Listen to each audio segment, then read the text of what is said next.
Rímanom 12. kapitola, verš 2 hovorí: a nepripodobňujte sa tomuto svetu, ale premente sa obnovením zmýšľania, aby ste vedeli rozoznávať, čo je Božia vôľa, čo je dobré, čo mu je príjemné a čo je dokonalé. Amen? Teraz.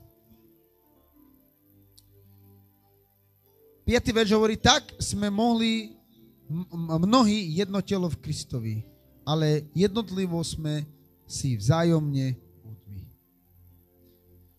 Teraz, bratia, sestry, druhý verš hovorí: premente a nepripodobnite sa tomuto svetu, ale premente sa obnovením zmýšľania. Nemáme si budovať poklady tu dole na zemi. Je to tak? Píše to Biblia. Veríš tomu?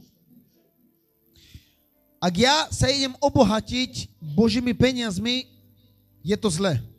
Amen? Teraz hovorí, aby ste vedeli rozoznávať, čo je Božia vôľa, čo je dobré a čo mu je príjemné, čo je dokonalé. Rozoznávať, čo je Božia vôľa a čo je dobré.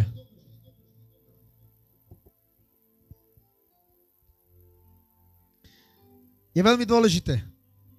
Amen? Pozri. Ak my chápeme Božie slovo, ak my dokážeme rozoznávať, čo je Božia vôľa, čo je jemu príjemné, tak to, čo konáme zo srdca. Amen? Biblia píše, Boh miluje akých? Ochotného srdca. Ľudí, ktorí dávajú s ochotným srdcom. A to je jeho vôľa. Ak my chápeme jeho vôľu, tak budeme dávať podľa jeho rozhodnutia. Dať z ochotného srdca a podľa Božej vôly. Podľa Božieho slova. Amen?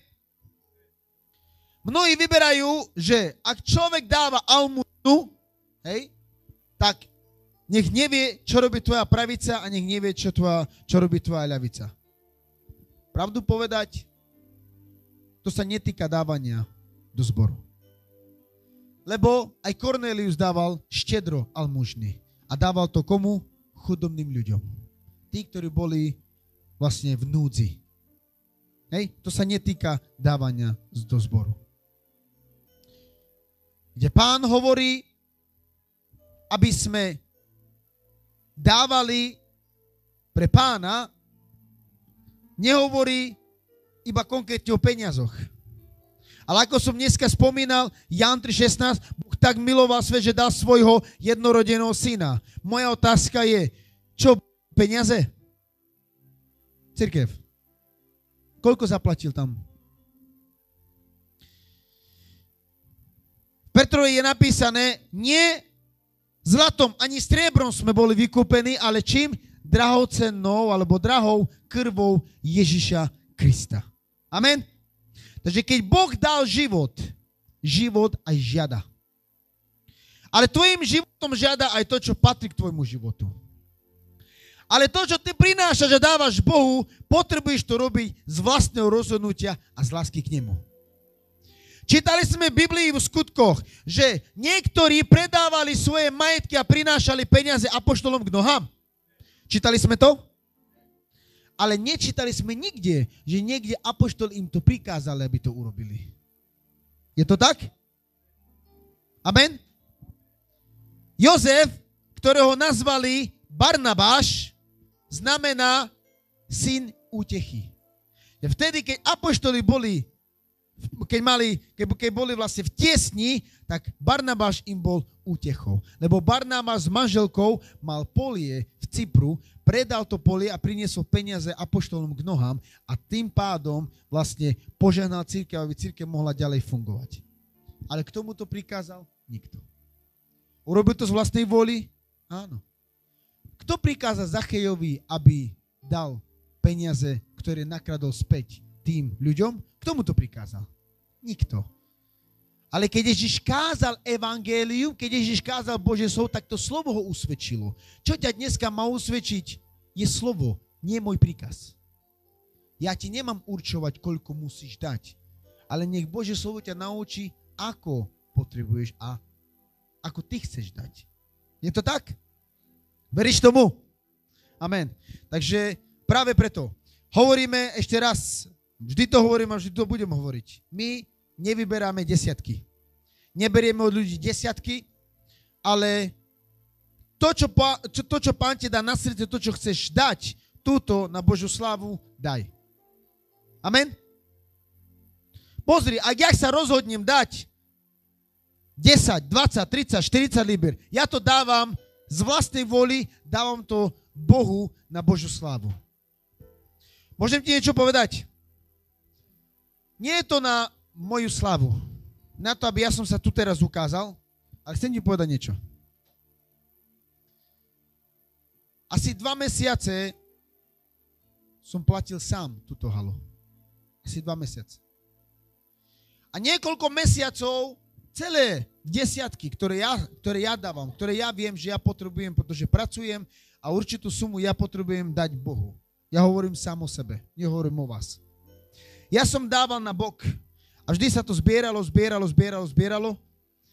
A určitým bratom alebo sestre som vlastne, Pán skrze môj život a skrze tie peniaze vlastne dal život do poriadku a vyplatil im ich dlhy a tak ďalej. Vždy nech tvoje peniaze idú na to, aby Boh sa oslávil. Vždy nech idú peniaze tam, kde majú ísť. Na Božiu slávu, aby jeho meno bolo oslávené. Vždy hovorím, ja nie som platený pastor. A nechcem byť platený. Niektorí, ktorí ste boli na jednej konferencii, bol tam bishop z Ameriky, ktorý mi ponúkal, aby som bol platený, ponúkal mi papiere, diplomy a veci a tak ďalej a povedal som mu iba jedným veľkým slovom no. Nie. Ešte bol tak a palamáru pena paskudno. Keď som mu povedal, že nechcem, tak ešte prišiel za mnou a ešte mi ponúkal niečo iné a hovorím, že ty nechápeš, čo znamená, že slovo no? Mám ti to vyhláskovať? Nie, nechcem. Prečo? Človek bez ducha nie je kazateľ ani služobník. Papier z teba kazateľa služobníka nerobí.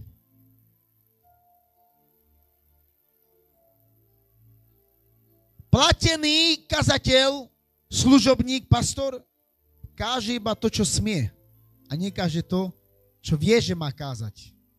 Lebo je tam tá platba, je tam ten zákon. Ja som slobodný v mene Ježiša Krista. My sme slobodní v mene Ježiša Krista. Amen. Žiadny papier mi nebude zakazovať, čo mám hovoriť a čo nemám hovoriť. Amen. Súhlasí s tým? Preto nemáme papiere, sme slobodní. Mal Ježiš papier? Odnila z PHKD? Hoď sa komi dikel, že ino baroka zatelis? Tak ani apoštoli. Slúžili slobodne a slúžili priamo. Amen? Cirkev, amen? Sláva Bohu za to. Takže ešte raz hovorím, ak chceš dať Pánovi, nech je to zo srdca a z dobrej vôli. Úprimne. Lebo Boh miluje ochotných. Cirkev, Boh miluje ochotných.